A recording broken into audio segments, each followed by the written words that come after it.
আগের ভিডিওতে যে আমি বলেছিলাম আমি ঘুরতে যাব, তো আমরা গিয়েছিলাম বল্লাখালী মেলায়। তো চলো পুরো ভিডিওটা শুরু করা যাক।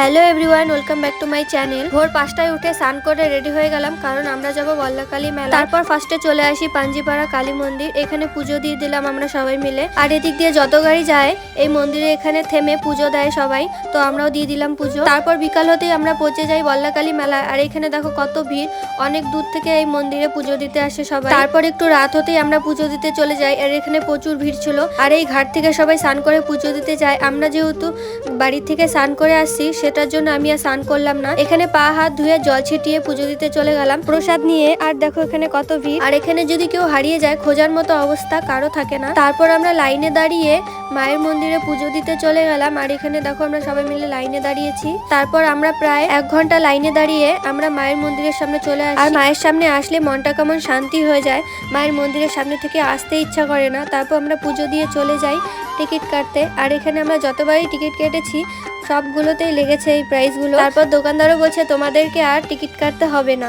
এতটাই আমরা বারবার করে প্রাইস পাচ্ছিলাম বলে।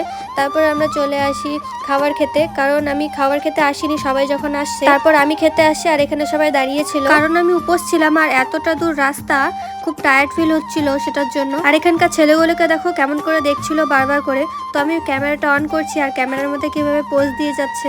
আর এটা হচ্ছে পুজো দেওয়ার পরের দিন সকালে যখন আমরা বেরোই ওখান থেকে। আর আমি ভালো মতো ভিডিও ক্লিপ নিতে পারিনি, কারণ আমার ফোনে চার্জ ছিল না। আর আমার ভয়েসটা একটু ইগনোর করো, কারণ আমার ঠান্ডা লেগে গেছে, তাই একটু গলাটা বসে গেছে। তারপর আমরা রাস্তায় দাঁড়িয়ে চা খেয়ে নিলাম সবাই মিলে।